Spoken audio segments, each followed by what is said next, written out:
नमस्कार, आप देख रहे हैं लाइव हिंदुस्तान चर्चा। मैं जजबीर सिंह आप सभी का स्वागत करता हूं। आज की चर्चा का विषय पंजाब के सेंसिटिव मुद्दे को लेकर है। पंजाब के गवर्नर और पंजाब के सीएम के बीच लगातार तनातनी जारी है।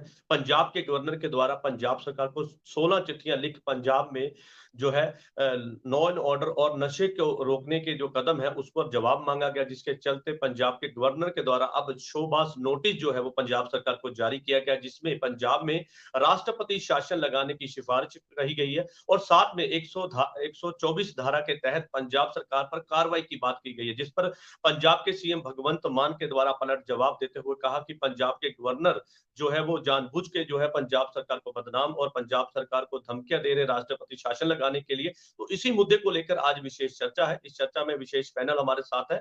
इस पैनल में हमारे साथ में आम आदमी पार्टी से रमन चंदी जी हमारे साथ है और हमारे साथ में बीजेपी से हमारे साथ में मैडम अमनजोत रामूवालिया हमारे साथ है और हमारे साथ में श्रोमणी अकाली दल से हमारे साथ में सुखजिंदर सिंह कोनी हमारे साथ है और कुछ ही देर में कांग्रेस से टीना चौधरी जी हमारे साथ जुड़ेंगे। आप सभी का इस चर्चा में बहुत बहुत स्वागत है। चर्चा की शुरुआत रमन जी मैं आपसे करूंगा। पंजाब के गवर्नर के द्वारा ये कहा गया कि पंजाब सरकार पर धारा 124 के तहत अब जो है कार्रवाई हो सकती है और साथ ही उनके द्वारा राष्ट्रपति शासन लगाने के लिए राष्ट्रपति को जो है एक चिट्ठी लिखकर इसकी सिफारिश की गई। इस पे क्या कहेंगे? तो पंजाब सरकार और पंजाब के गवर्नर के बीच लगातार तनातनी जारी है, लगातार वार पलटवार का जो है एक दोनों ही तरफों से जो है बयानबाजी दी गई। लेकिन ऐसे में अब पंजाब को एक इस तरह से एक चिट्ठी लिख के पंजाब सरकार को ये कहना कि पंजाब में राष्ट्रपति शासन लगाने की सिफारिश वो करेंगे अगर उनकी मर्यादा, उनके संवैधानिक ओहदे की मर्यादा ना रखी गई और उनकी चिट्ठियों का जवाब ना मांगा दिया गया। तो जी धन्यवाद जजवीर जी। देखिए, संविधान के आर्टिकल नंबर 167 के अनुसार पंजाब के गवर्नर चाहे कोई भी गवर्नर हो, वो एडमिनिस्ट्रेशन की और पंजाब सरकार की जानकारी लेने के लिए वो अपना हक रखते हैं। लेकिन मैं जो कहना चाहता हूं वो समझना पड़ेगा कि the governor under the constitution has no function which can you discharge by himself. मेरा कहने का मतलब है कि गवर्नर साहब एक पॉलिटिकल जो इंसान के अंदर एक चाहना होती है। देखिए, गवर्नर साहब कॉन्स्टिट्यूशन हेड है, वो हेड बनकर रहे। उनका जो जो भी उनके मार्गदर्शन में काम पंजाब सरकार करेगी या कर रही है वो चल रहा है।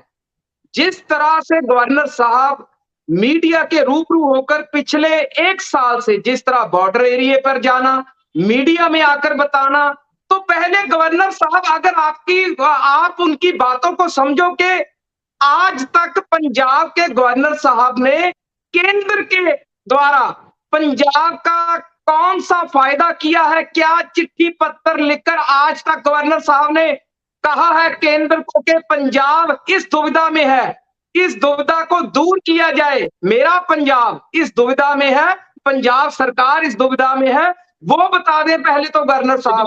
और गवर्नर साहब का पिछोकर आपको क्या करना चाहिए पे है कि पंजाब में राष्ट्रपति शासन लगाने की बात कही गई, वो भी पंजाब के गवर्नर के द्वारा। उनका कहना है कि 376 के आर्टिकल के तहत उनको अधिकार हासिल है और ऐसे में अगर संवैधानिक ढंग के साथ में अगर सरकार अपने काम नहीं करती है, अपनी मर्यादा नहीं रखती है, तो उस पर कार्रवाई करने का वो उनके ऊपर अधिकार उनके ऊपर लागू होता है। तो उसी अधिकार की वो बात कर रहे हैं कि अगर संवैधानिक ढंग के साथ अभी भी उन्होंने मौका दिया है कि अगर भी अभी भी संवैधानिक ढंग के साथ में सरकार अगर नहीं चलाते हैं तो वो मजबूर होंगे राष्ट्रपति शासन की सिफारिश करने के लिए। जजवीर जी, देखिए, 2 दिन पहले हमारे मानयोग सीएम साहब ने अपनी पीसी में एक बात बोली थी कि 16 चिट्ठियां टोटल आज तक गवर्नर साहब के द्वारा हमें लिखी गई हैं, जिनमें से 9 चिट्ठियों का जवाब दे दिया गया है। जो 7 रहती हैं उनका भी दे दिया जाएगा। लेकिन उन्होंने साथ में कुछ बातें बोली थी मान साहब ने कि गवर्नर साहब कभी पंजाब के हक की बात ही नहीं करते हैं।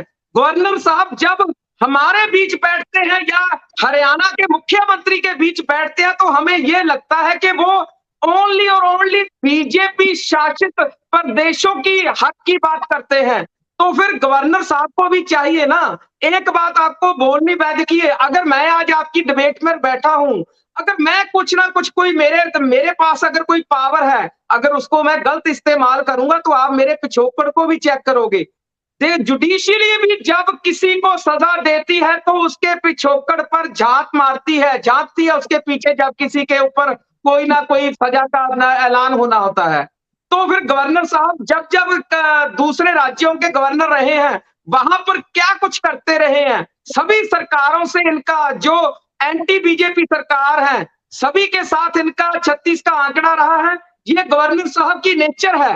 गवर्नर साहब को सर चंदी जी इसी बात को लेकर तो तनातनी है, इसी को लेकर तो पंजाब में इस समय चर्चाओं का माहौल जो है वो गर्म है। हमारे साथ में मैडम अमनजोत रामूवालिया जी हमारे साथ है। मैडम आपने सुना वो लगातार ये कहते हैं कि पंजाब के गवर्नर पंजाब के हित की कभी बात ही नहीं करते, लेकिन ऐसे में पंजाब के जो गवर्नर है वो ये कहते हैं कि जब तक उनके संवैधानिक ओहदे की मर्यादा नहीं रखी जाएगी उसकी गरिमा को नहीं कायम रखा जाएगा। और जिस तरह से उनके द्वारा चिट्ठियां लिखी गई और ये कहा गया कि पंजाब में लॉ एंड ऑर्डर और बढ़ते नशे को लेकर सरकार ने जो कदम उठाए उसके बारे में उसका पूरा ब्यौरा मांगा गया, लेकिन जवाब ना मिलने के चलते उनके द्वारा शोबाज नोटिस जो है भेज दिया गया। आप सही बात कह रहे हैं। देखिए अगर गवर्नर पंजाब के लिए फिक्रमंदी नहीं रखते तो वो उनको क्या पड़ी थी चिट्ठियां लिखने की और आवाज उठाने की। दरअसल बात यह है कि गवर्नर बहुत फिक्रमंद है कि इतना नशा है पंजाब में, आए दिन लोग मर रहे हैं, अब लड़कियां भी मर रही हैं और लोगों के बच्चे मर रहे हैं। लोग आके उनके पास सीधी कंप्लेंट करते हैं। दरअसल में गवर्नर पब्लिक में बहुत जाते हैं और ये सबसे अच्छी बात है। गवर्नर हाउस में बैठने के लिए नहीं आए, वो काम करने के लिए आए हैं। अभी रमन चाटी जी ने बोला कि वो जहाँ गए वहीं वो मुसीबतें खड़ी करते हैं। ये अच्छी बात है, हमें ऐसे ही गवर्नर चाहिए कि जो लोगों की आवाज उठाए, लोगों की आवाज बने, लोगों की पेन को समझे, लोगों के दुख दर्द को समझे और कहें। और क्या आपत्ति है अगर भगवंत मान जी को 16 चिट्ठियों का जवाब देने में, और हर मेरी एकदम भगवंत मान जी बहुत नेगेटिव है गवर्नर जी के प्रति। अब कह रहे हैं कि मीटिंग में बैठे मुझे महसूस होता वो हमारी बात नहीं करते। पॉलिटिक्स में वो कहते हैं हमने 9 चिट्ठियां लिखी हैं और कुछ चिट्ठियां बाकी है वो भी लिख दी जाएगी। हाँ, तो इसमें इतना गवर्नर साहब को एक चीज के एक क्वेश्चन के लिए अगर 5-5 चिट्ठियां लिखनी पड़ेंगी तो उनकी गरिमा को ठेस पहुंचती है। वो हमारे राष्ट्रपति हो, गवर्नर हो, वो सारे देश के होते हैं, स्टेट के गवर्नर है वो, कोई ये नहीं है कि बीजेपी के हैं। वो ये बिल्कुल गलत धारणा बना रहे हैं आम आदमी पार्टी, और ये इसलिए बना रहे हैं कि ये प्रोवोक कर रहे हैं गवर्नर साहब को कि आओ हमें सींग मारो, ये बात कर रहे हैं। और इसमें वो कामयाब भी हो रहे हैं शायद सीएम साहब थोड़ा बहुत, मगर इससे ये देख लें कि दुनिया देखती है, कौम देख रही है और पंजाब लोग पब्लिक देख रही है। जो सीएम साहब से हो नहीं पा रहा, पंजाब के हित के लिए होगा मैडम। सीधा सवाल कि पंजाब के हित के लिए होगा अगर राष्ट्रपति शासन लगता है तो क्या पंजाब के हित के लिए ये फैसला होगा? अगर लॉ एंड ऑर्डर में कंट्रोल नहीं आया और बच्चे मरने कम नहीं हुए, नशे पे कंट्रोल नहीं हुआ, जो इन्होंने वादे किए पूरे नहीं करेंगे। आप किसी पार्टी से भी पूछ लें, सभी पार्टियां इस बात में राजी हैं कि अगर सीएम अपनी कुर्सी नहीं संभाल पा रहे, पंजाब को नहीं संभाल पा रहे और पंजाबी मर रहे हैं दोनों तरफ से, नशे से भी और डकैती से और लॉ एंड ऑर्डर की वजह से, तो फिर बेहतर है कि हम लोग गवर्नर रूल की तरफ बढ़ते नशे को लेकर लगातार जो है बीजेपी का भी बयान सामने आया। कांग्रेस से हमारे साथ में टीना चौधरी जी हमारे साथ है। तो टीना जी आपने सुना, वो कहते हैं कि सभी पार्टियां इस बात को जो सहमति दिखाएंगी, लेकिन ऐसे में आपकी जो कांग्रेस पार्टी के प्रधान है राजा वड़िंग, उनके द्वारा ये कहा गया कि ठीक है अगर किसी तरह से सरकार ने कोई कमी रखी है लेकिन एक बार मौका मिलना चाहिए और एक बार फिर से जो है गवर्नर को इस पर विचार करना चाहिए। साफ तौर पर उनका यह कहना था कि पंजाब के हित के लिए राष्ट्रपति राज्य नहीं है। देखिए जसबीर जी, सबसे बड़ी बात ये है, मैं ये कहना चाहूंगी कि कॉन्स्टिट्यूशन को माइंड में रखते हुए जो जीत के जो सिलेक्टेड हैं या फिर जो इलेक्टेड हैं, उनके ऊपर ऐसी उंगलियां उठाने से पहले हमें सोचना चाहिए। क्योंकि ऐसे तो अगर इसी तरह से हम राज शासन लगाने की हर जगह कोशिशें करते रहेंगे तो कॉन्स्टिट्यूशनल की तो धज्जियां उड़ जाएंगी। रही बात गवर्नर साहब की, हमारे पंजाब के, देखा जाए तो ये भी क्वेश्चन राइज किया जा सकता है कि अब पंजाब में ये सारी चीजें गवर्नर जो इतने ज्यादा सिचुएशंस को एग्जैजरेट करने की कोशिशें क्यों कर रहे हैं। क्योंकि शायद हो सकता है कि हमने पंजाब सरकार ने खुद ये मौका दिया हो उनको ये ऐसे काम करने के लिए। एक तरफ से तो वैसे राजपाल साहब भी दो तरफ की बातें कई बार करते हुए नजर आते हैं। राजपाल साहब कह रहे हैं, कभी कहते हैं कि ये ऐसे मेरी गवर्नमेंट नौबत की बात करेंगे मैडम, आखिरकार ये नौबत आई क्यों? क्योंकि लगातार उन्होंने द्वारा चिट्ठियां लिखी गई, तो जवाब अगर टाइम पे मिलता तो ये नौबत नहीं आती, लेकिन ये नौबत आई, इसका कारण क्या समझते हैं आप? मुझे जजबीर जी, मुझे लगता है कि हमारे पंजाब के जो मुख्यमंत्री हैं भगवंत मान जी, वो सिंगल कमांड नहीं है। उनके ऊपर केजरीवाल जी और उनके ऊपर राघव चड्ढा जी और कई सारे संदीप पाठक जी, ऐसे कई सारे लोग हैं जो उनके ऊपर प्रेशराइज करते हैं या उनको सिंगल कमांड नहीं देने देते, या उनको लगता है कि ये डिसीजन नहीं अच्छे से ले सकते पंजाब का, इसीलिए ये दिक्कतें आ रही हैं। क्योंकि अगर कोई पंजाब के मुख्यमंत्री को डिसीजन लेने की कोशिशें करते हैं, तो उनमें अरविंद केजरीवाल, राघव चड्ढा भी इंक्लूड होके उन्हीं के थ्रू ये सारा प्रोसेस चलता है। नहीं तो अगर भगवंत मान जी सीधे अपने बेसिस के ऊपर पंजाब के ऊपर डिसीजन लेंगे, तो मुझे लगता है कि शायद और अच्छे ढंग से हम इस चीज को चला पाएंगे। लेकिन यहाँ पे कमांड एक नहीं है, कमांड यहाँ पे मुख्यमंत्री एक नहीं है, यहाँ पे 3-3, 4-4 पंजाब के मुख्यमंत्री बने हुए हैं, जहां पे ये सारी दिक्कतें आ रही हैं। और दूसरी बात एक और, देखिए पंजाब में जितने भी सारे ऐसे, देखिए सरकारें चलती हैं कॉन्स्टिट्यूशन से, सरकारें चलती हैं हमारे पंजाब में रेगुलेशन से, एक्ट से, और कई सारी ऐसी सेगमेंट्स है जहां पंजाब गवर्नमेंट ने इस रेगुलेशन एक्ट की धज्जियां उड़ाने की कोशिशें की हैं। तो जब ऐसे हालात बन जाते हैं तो क्वेश्चन राइज करना बनता जरूर है। इसका मतलब ये नहीं है कि आप प्रेसिडेंट रूल लगाने के लिए उनको इंडिकेशन दे। इसका हल तो ये भी निकल सकता था कि आप क्यों नहीं प्रिंसिपल सेक्रेटरी, चीफ सेक्रेटरी और भी कई सारे ऐसे डिपार्टमेंट्स हैं जिनको आप अपने पास बुला के सारी चीजों का हल निकलवा सकते हैं। गवर्नमेंट को चला कौन रहा है? ये चीफ सेक्रेटरीज हो गए, ब्यूरोक्रेट्स हो गए, यही तो चला रहे हैं।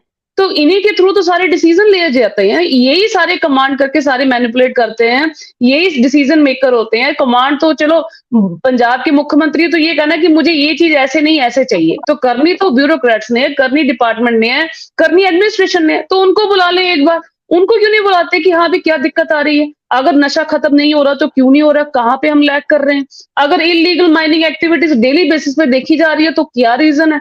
इतने सारी ओपोजिशन ने गवर्नर साहब को लेटर्स दिए हैं, गवर्नर साहब ने एक्शन क्या लिया हमें ये बताएं, सिवाय इसके इंडिकेशन देने के। को लेकर जो है वो चिट्ठियां लिखी गई थी, लेकिन ऐसे में पंजाब सीएम के द्वारा पूरा जो है ब्यौरा दिया गया, जिसमें ये बताया गया कि कितने नशा तस्कर हैं, किनकी गिरफ्तारी हुई है। और जसबीर जी, ओपोजिशन की तरफ से देने के साथ साथ एक्शन क्या लिया?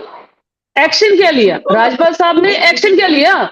अभी तक एक्शन ही कोई नहीं लिया। सरकार ये कह रही है ना मैडम, उसी पे सरकार कह रही है कि हमने इतने एक्शन लिए, इसी का तो खामियाजा है कि सामने सारा रिजल्ट दे दिया, ब्यूरो दे दिया कि हमने कितने तस्कर पकड़े हैं, कितने गैंगस्टर पकड़े हैं, कितनी हेरोइन पकड़ी है, कितनी ड्रग मनी पकड़ी है, उसका पूरा बायोडेटा दिया है। हमारे साथ श्रोमणी अकाली दल सुखविंदर सिंह कोहनी हमारे साथ है। कोहनी जी, आपने सुना कि जिस तरह से पंजाब सरकार और पंजाब के गवर्नर के बीच तनातनी है, लेकिन ये तनातनी इस कदर अब बढ़ चुकी है कि पंजाब में जो सीधे तौर पर कहें तो सिफारिश जो है वो राष्ट्रपति शासन लगाने की जो है वो कर दी गई है, जिसको लेकर कांग्रेस पार्टी का भी आपने सुना और बीजेपी का भी आपने सुना।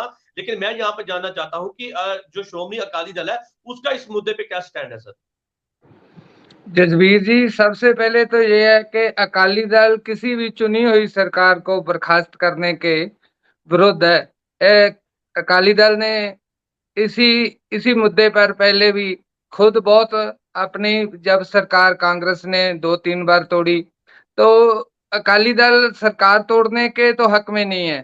पर ये जो मुख्यमंत्री है, राज्यपाल के पास जाते हैं, अपोजिशन वाले भी जाते हैं, पूरे पंजाब से भी कोई आती है तो वो तो पूछेंगे। लेकिन ये जो आप कह रहे हो ना कि 9 चिट्ठियों का जवाब दिया है, उसके साथ ये जो बात करने का तरीका है, जैसे लव लेटर बोलते हैं, चढ़ाने की बात, इनका यहाँ राज्यपाल के साथ थोड़ो है। इसी पे गवर्नर ने आपत्ति जताई है, इसी बात को लेकर आपत्ति जताई है कि एक गरिमा है, उस गरिमा की पालना नहीं की जा रही। ये बिना वजह मुद्दा बनाया जा रहा है। अपने आप को बिना कोई काम किए लोगों की हमदर्दी कैसे लेनी है, ये इनकी नीति है। यहाँ ही नहीं, दिल्ली में भी देखो आप, वहां इनका एलजी के साथ पंगा रहता है। ये बिना कोई काम किए ये दिखाना है कि हम तो बेचारे हैं, हमें हमारे साथ धक्का हो रहा है, हमारे साथ ये हो रहा है। ये इनकी पॉलिसी है के काम तो हम कर नहीं पाएंगे। जितनी लोगों की आसें इन लोगों ने जगाई बोल बोल के, वो उसका 5% क्या 3 भी 2 भी नहीं होगा। ये पहले कह देता हूँ। बट उसके बावजूद लोगों में हमदर्दी कैसे लेनी है, ये जानबूझकर ऐसे विवाद खड़ा करके किया है ये सब। इसकी कोई जरूरत नहीं थी। पंजाब को इसका कोई फायदा नहीं, नुकसान ही होगा। गवर्नरी राज पंजाब में पहले भी देखा है हमने। चलो, पंजाब को इसका कोई फायदा नहीं, नुकसान होगा। रमन चंदी जी हमारे साथ है। चंदी जी, अगर पंजाब सीएम के द्वारा पूरा ये प्रेस कॉन्फ्रेंस करके पूरा जो है डाटा दिया गया, तो क्या चिट्ठी लिख के इसका जवाब नहीं दिया जा सकता था? गवर्नर को अगर सीधे तौर पर चिट्ठी लिखी जाती तो हो सकता था ये नौबत ही नहीं आती। अभी भी सामने आके उनको उनके द्वारा पूरा ब्यौरा दिया गया है कि नशे को रोकने के लिए क्या कदम उठाए गए हैं और लॉ एंड ऑर्डर को दुरुस्त करने के लिए क्या कदम उठाए गए। अगर अब बताया जा सकता था तो उस समय भी चिट्ठी लिखी जा सकती थी, हो सकता था ये नौबत ना आती। देखिए जजबीर जी, आपको एक बात समझनी पड़ेगी कि ये एक राजनीतिक मंच है। राजनीति में कभी भी दिल अकेले दिल से नहीं चला जाता, क्योंकि राजनीतिक मंचों पर ज्यादातर राजनेताओं के द्वारा झूठ बोला जाता है। मैंने पिछली डिबेट में भी आपको बोला था कि अगर भगवंत मान जी ईमानदारी से काम करेंगे तो ज्यादा लोग 98% लोग उनके विरुद्ध होंगे, क्योंकि जो लाइन आज आम आदमी पार्टी ने पकड़ ली है, तो आने वाले समय में ये स्वाभाविक है कि आने वाले समय में अगर आने वाले समय में सरकारें चेंज होती हैं तो उनको भी वैसी लाइन पकड़नी पड़ेगी। सो ये बहुत बड़ी बात है। सो आने वाला समय जो है वो दूसरी पार्टियों को दिख रहा है कि हम कैसे, जिस तरह पहले सरकारें मिलकर चलाते थे। देखिए स्वाभाविक बात है कि जिस तरह से आम आदमी पार्टी ग्रोथ कर रही है डे बाय डे पूरे देश में, उस तरह से लगता है कि केंद्र सरकार को अभी बीजेपी के प्रवक्ता ने एक बात बोली कि वो बीजेपी के गवर्नर नहीं है, सरकार केंद्र की सरकार के गवर्नर है। अगर केंद्र की सरकार के गवर्नर है तो संविधान से छेड़छाड़ 5 बेंचों के द्वारा दिल्ली के जो संविधान की धज्जियां उड़ाई गई, तो वो क्या बीजेपी शासित उसको पावर देने के लिए उसकी क्या जरूरत थी? अगर 5 सुप्रीम कोर्ट के जजेस एक हुक्म करते हैं, उसको बदलने के लिए इतना कुछ करने की क्या जरूरत थी? क्या मुख्यमंत्री की कोई भी पावर नहीं है? चंदी जी, गवर्नर ये कहते हैं कि संवैधानिक ढंग के साथ में आप सरकार चलाइए ना। वो कहते हैं कि संवैधानिक ढंग के साथ आप नहीं सरकार चला रहे, जिसके चलते उनके द्वारा चिट्ठियां लिखनी पड़ रही हैं उनको। देखिए अगर आप सब या तो संविधान की बात कर ले बीजेपी, जो कुछ महाराष्ट्र में, मध्य प्रदेश में जिस तरह से इन्होंने सरकारें बदली, और माननीय सुप्रीम कोर्ट ने भी ये कहा कि संविधान खतरे में है, लोकतंत्र खतरे में है, तो इससे ऊपर कोई बात नहीं रह जाती। अभी बीजेपी सरकार के अंदर है, अभी पावर है इसके पास। आने वाले समय में जिस तरह से ये घपले उजागर हो रहे हैं, अभी 3 महीने में आप देखना कि क्या कुछ निकल कर बाहर आएगा। जिस तरह से देश की इकोनॉमी को पूरे वर्ल्ड में एक आंकड़ों की तरह फैलाया जा रहा है। एक नॉर्मल सी बात है कि अगर एक बैंक से 1 लाख करोड़ का कर्ज माफ करके निकल जाएगा तो वो प्रॉफिट में तो ऑटोमेटिकली आ जाएगा। 15 लाख करोड़ देश के बैंकों का जो है माफ कर दिया गया, तो वो सिर्फ हमारे देश के लोग हैं, इन बातों को समझ नहीं पाते हैं। तो इसीलिए आंकड़ों के जरिए केंद्र की सरकार अपना पूरी बात समझती है। पंजाब में जिस तरह के हालात पैदा हैं उसको लेकर एक चर्चाओं का माहौल गर्म है। मैडम जो है अमन जोत रामूवालिया हमारे साथ है। मैडम, आपने सुना, और एक तरफ वो कहते हैं कि हमने पूरे जो है संवैधानिक ढंग के साथ सरकार चला रहे हैं, पूरी मर्यादा के साथ सरकार चला रहे हैं, लेकिन जानबूझ के हमें धमकियां और हमें परेशान करने की कोशिश जो है बीजेपी करवा रही है। सीधे तौर पर इल्जाम है आपके ऊपर। देखिए, इल्जाम तो ये झूठ बोल के लगाते हैं, बहुत सारे झूठ अभी रमन चांदी जी ने भी बोले। मैं ये कहना चाहती हूँ कि अगर संवैधानिक तौर पे ये सरकार चला रहे हैं तो गवर्नर, पहली तो बात मैंने रमन चांदी जी को बता दूं, मैंने ये बोला था कि राष्ट्रपति और गवर्नर पूरे देश के होते, किसी पार्टी के नहीं होते, ये मैंने बोला था। और ये ट्विस्ट करते हैं झूठ बोल के। और मैं ये बता दूं, अगर गवर्नर साहब को संवैधानिक सरकार चला रहे हैं सीएम साहब, तो क्या आपत्ति है उनको सीधा जवाब देने की? मगर नहीं, उनको पॉलिटिक्स करनी है, उनको लोगों की सिंपैथी लेनी है झूठी, उनको ये कहना है कि देखो ये केंद्र सरकार बीच में आकर हमें गवर्नर के तहत हमारे ऊपर प्रेशर डाल रही है। देखिए, एक बात मैं क्लियर कर दूं कि बीजेपी और पंजाब बीजेपी बिल्कुल इस हक में नहीं है कि गवर्नर रूल लगे। हम बिल्कुल भी इस हक में नहीं है, हम नहीं चाहते। इसलिए मेरी निमन विनय सीएम साहब को कि आप ये कॉन्फ्लिक्ट और ईगो छोड़कर लोगों का सोचे। जिन्होंने आपको इतनी वोटें देके राज दिया है, ये राज आपके लिए नहीं है, ये लोगों की सेवा करने के लिए दिया है।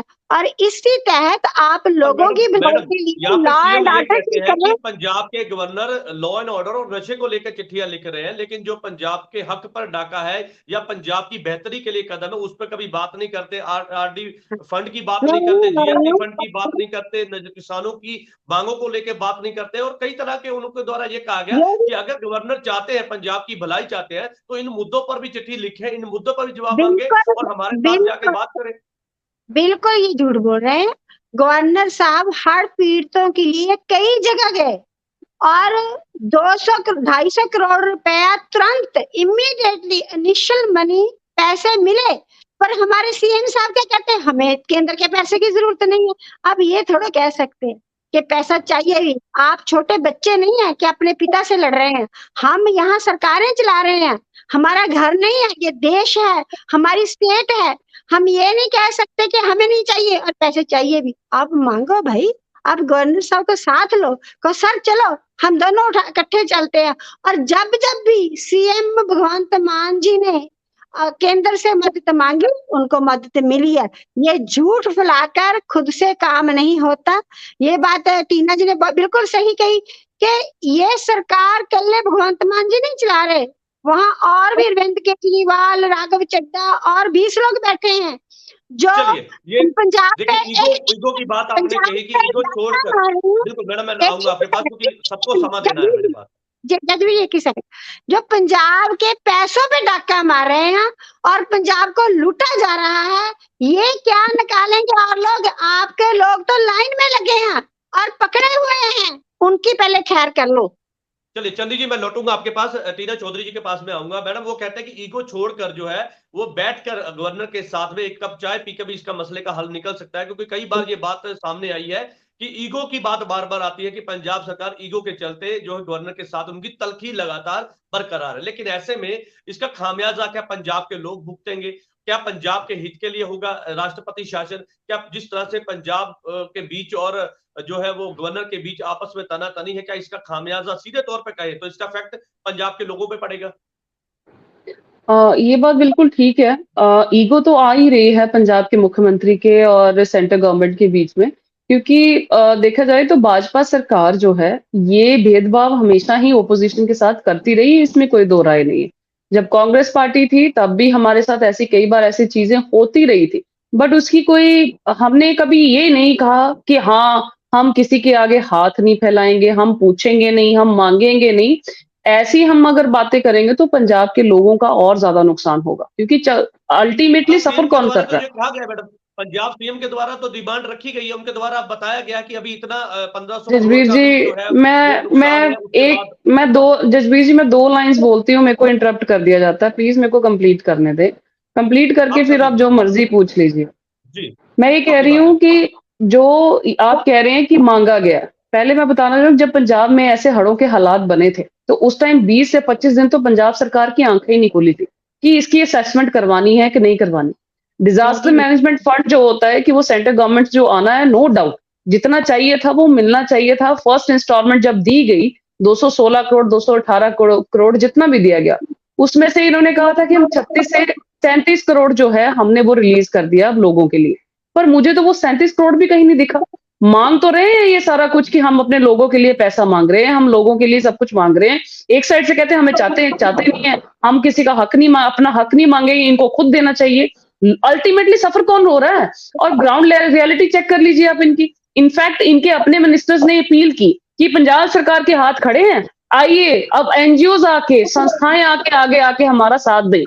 संस्थाओं के ऊपर टिकने लग पड़े जब पंजाब सरकार, तो दैट मीन पंजाब सरकार अपनी नाकामियां खुद बताने पे मजबूर हो रही है कि जब इनके पास अपने खजाने में पैसा ना हो, पहले कहते थे पैसा पीपा है, खाली है, अब मुझे लगता है इनके पास वो पीपा भी नहीं रहा, वो ना पैसे इकट्ठे कर पा रहे हैं, ना सोर्स ऑफ इनकम क्रिएट कर पा रहे हैं। तो ऐसी चीजों में जब सबसे ज्यादा पैसे की यूटिलाइजेशन करनी होती है, तो ये देखिए कैसे कैसे मैनेजमेंट करके कैसे कैसे बजट पेश करते हैं, अपने इश्तिहारबाजी पे, अपने होर्डिंग्स पे। अब जितने भी पीवीआर सिनेमाज में जा रहे हैं, सबसे पहले पंजाब सरकार की भगवंत मान जी की एड आ रही है वहां पे। What is this? ये हो क्या रहा है? यही पैसा अगर हर पीड़ितों को दिया जाए, तो क्या आपको नहीं लगता कि लोगों के लिए जो मुश्किलें हैं वो दूर की जा सकती थी?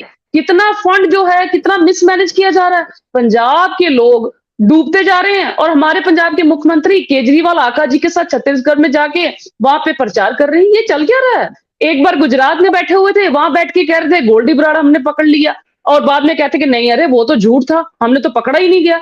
मतलब ऐसी ऐसी स्टेटमेंटें देने के लिए एक आम कभी किसी को बैठा लिया प्रेस कॉन्फ्रेंस के लिए, कभी किसी को बैठा लिया, कभी किसी का मुद्दा उठा लिया। पंजाब के मुद्दे कब उठाओगे? और बात रही ये कोई फंड नहीं सर मांग रहे ना, फंड जितने आए हैं पहले तो वही बताएं कहाँ लगाए हैं 216 करोड़, लगा कहीं पे 216 करोड़, बताइए दिया कहाँ पे है? अभी तो धरने मार लोगों ने इनके खिलाफ धरने कितने दे दिए, जितने देखो किसानों ने, इन्होंने किसानों की हत्याएं कर दी, हमारे पंजाब के अध्यापकों की हत्या कर दी, कर क्या रही है? सबको समय देना है, समय की कमी है मेरे पास। कोनी जी हमारे साथ है। कोनी जी, आपने सुना जिस तरह से लगातार पंजाब के गवर्नर और सीएम को लेकर लगातार तनातनी है, लेकिन ऐसे में पंजाब के सीएम जो है लगातार ये कहते आए कि पंजाब में संवैधानिक जंग के साथ हम सरकार चला रहे हैं। पूरा ब्यौरा उनके द्वारा दिया गया, जिसमें गैंगस्टरों पर क्या कार्रवाई हुई, किस तरह से जो है वो गैंग जो है नशे पर क्या कार्रवाई हुई, और जिस तरह से लगातार लॉ एंड ऑर्डर को लेकर जो सवाल खड़े होते हैं उस पर भी पूरा ब्यौरा दिया गया कि कितने लोगों की गिरफ्तारी की गई, कितनी ड्रग मनी की जो है वो बरामद की गई। तो तमाम जानकारी जो है वो सीएम के द्वारा दे दी गई, लेकिन उसके बावजूद इस तरह से पूरा एक माहौल जो है वो पूरा क्रिएट है, और इसमें जो एक चर्चा का माहौल है कि पंजाब में क्या राष्ट्रपति शासन लगेगा, और जिस तरह से जो गवर्नर के द्वारा ये भी कहा गया कि आर्टिकल जो 124 के तहत जो है फौजदारी का जो है वो कार्रवाई भी जो है वो सरकार पर हो सकती है। जजवीर जी, ये देखिए बात इस तरह है कि ये ना जानबूझ, अगर पंजाब सरकार ये कहे कि हमने गोल्डी पकड़ लिया, बाद में झूठ निकले, अगर पंजाब सरकार ये कहे कि जी कार फैक्ट्री आ रही है यहाँ, और बाद में झूठ निकले, और दूसरी साढ़े पंजाब में काम कोई किया ना हो, और उसके बॉम्बे सारे देश में हर कोने में ऐड करके पंजाब के लोगों के टैक्स का पैसा उड़ा रही हो, तो नशे पे रोज 2017 तक नशे से मरने वालों की गिनती 62 थी, 62। अब नेशनल क्राइम ब्यूरो के रिपोर्ट के मुताबिक 272 होगी, और उस टाइम नशेड़ियों की गिनती 2,32,000 थी, अब 25 लाख के प्लस होगी। तो फिर राज्यपाल अगर पूछे तो आगे से उसे ये ऐसा उसका मखौल डालें या बिना वजह करेड़ पैदा करें, तो पंजाब के लिए सवाल पूछ रहा है कोई, तो उसका देने में हर्ज क्या है? ये खुद जानबूझकर बनाई कि हमारी सरकार के समय में इतने लोगों की मौत हुई, उसके बाद जो है डाटा बढ़ गया और बड़ा हो गया, उसके बाद मेरे कहने का मतलब कि समस्या तो बड़ी है ना, ते अगर उस समस्या को छोड़कर केजरीवाल को लेकर पूरे देश के सरकार दौरे कर रही हो, हड़ों में लोगों को मरने के लिए छोड़कर आप दूसरे स्टेटों में घूम रहे हो, तो अगर कोई देखो वो किस लिए गवर्नर ये कसम चिपकाने के लिए है कि कोई जीत गया उसको सीएम बनाना, कसम उसको संविधान की कसम उठाई 100 बाद में छुट्टी, वो भी तो इसलिए है ना भी अगर नहीं काम करती सरकार, जहाँ कोई कमी दिख रही है, अपोजिशन जाकर बता रही है, उनके खुद अपने अखबारों से और कहीं से भी उनके ध्यान में आ रहा है, तो वो तो पूछेंगे। अगर उसमें जवाब देने में प्रॉब्लम क्या है? ये तो बिना वजह ऐसे प्रॉब्लम क्या है? रमन चंदी जी हमारे साथ है। चंदी जी, एक तरफ गवर्नर ये कहते हैं चिट्ठी लिख के कि लॉ एंड ऑर्डर और नशे को लेकर जो अभी तक की कार्रवाई है उसको बताया जाए, लेकिन इसका आधार जो है सीधे तौर पर यह कहा जा रहा है कि दिल्ली जो एनसीबी है जो है लगातार वो, चंडीगढ़ पुलिस ने जो है लुधियाना में जो है 66 जो ऐसे नशा कारोबारी थे उन दुकानों पर रेड करी, मेडिकल स्टोर, शराब के जो दुकानें थी उन पर रेड करने के बाद बरामदी हुई, उन पर कार्रवाई हुई। उसके बाद ये सवाल खड़े किए गए कि पंजाब में नशा अब इस कदर बढ़ चुका है कि मेडिकल स्टोर और जो शराब के ठेके हैं सरकारी उन पर भी उपलब्ध होने लगा, जिसको लेकर चिट्ठी लिखी गई, शोबाज नोटिस दिया गया। जसवीर जी, मुझे जवाब तीनों के देना है, थोड़ा समय दीजिए। सबसे पहले मैं कांग्रेस के प्रवक्ता की बात करता हूं। ये पहले भी ये कह चुके हैं कि 216 करोड़ बांटा कहां। अभी 186 करोड़ 4 दिन पहले रिलीज किया है, उसके पहले भी रिलीज किया है। ये आरटीआई डाले, हर डीसी डिस्ट्रिक्ट के डीसी को वहां से पूछे कि कहां से कितना गया है। और फिरोजपुर डिस्ट्रिक्ट को सबसे ज्यादा पंजाब सरकार ने दिया है, 22 या 24 करोड़। नंबर 2 पर मुख्यमंत्री जी बार बार केंद्र को गुहार लगा रहे हैं कि डिजास्टर मैनेजमेंट का जो पैसा पड़ा होता है राज्य के पास, जो 9,95 करोड़ के ऊपर है, कि उसकी जो शर्तें हैं उसको थोड़ा सुखाला कर दीजिए। हमें वो बांटने में, लोगों की मदद करने में हमें थोड़ा कोई दिक्कत ना आए, लेकिन उस पर केंद्र की सरकार ध्यान नहीं देगी। ऊपर से बयान जरूर दाग देगी कि डिजास्टर मैनेजमेंट का पैसा पड़ा है, राज्य क्यों नहीं बांट रहा। ये तो कभी नहीं देखना, क्योंकि आम लोगों को नहीं मालूम है कि शर्तें कितनी सख्त केंद्र सरकार ने लगा रखी हैं।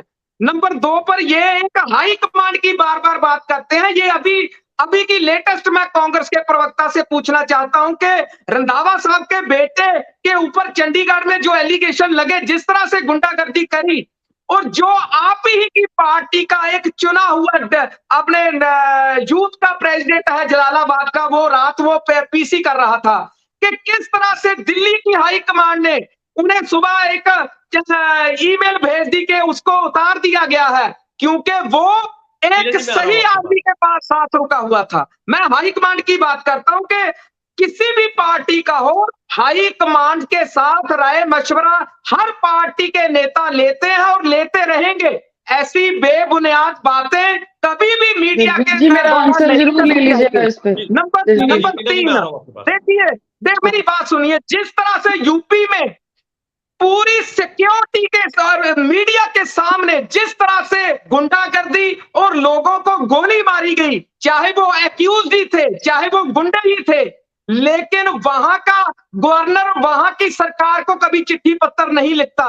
क्या ये नहीं सोचता, आप लोग कभी सोचते कि आम आदमी पार्टी की दोनों प्रदेशों में जो सरकारें हैं, तो उसके साथ बैर विरोध का जो फंडा यूज किया जाता है केंद्र के द्वारा, ये आपको सोचना पड़ेगा। लोग समझ रहे हैं, ईमानदारी के रास्ते पर चलने के लिए थोड़ा जिगरा चाहिए। इसका जवाब ले लेते हैं। एक मैं जजवीर जी लास्ट है, मैं अगर आप बताएं तो टाइम लग जाएगा, टाइम कम है, कि कितनी FIR हुई, किस तरह से IPS सीनियर अफसर ग्राउंड लेवल पर किस तरह से तलाशी लेकर, किस तरह से गैंगस्टरों के ऊपर, नशेड़ियों के ऊपर जितनी FIRs हो चुकी हैं पिछली सरकारों से 2 गुना कर दी हैं। लास्ट बात ये मैं तीनों से पूछना चाहता हूं कि जो नशा आपने, जो नशा पैदाइश कर, जिन्होंने पैदाइश की नशे की, आज वो बोल रहे हैं कि यहां पर इतनी मौतें हो रही हैं।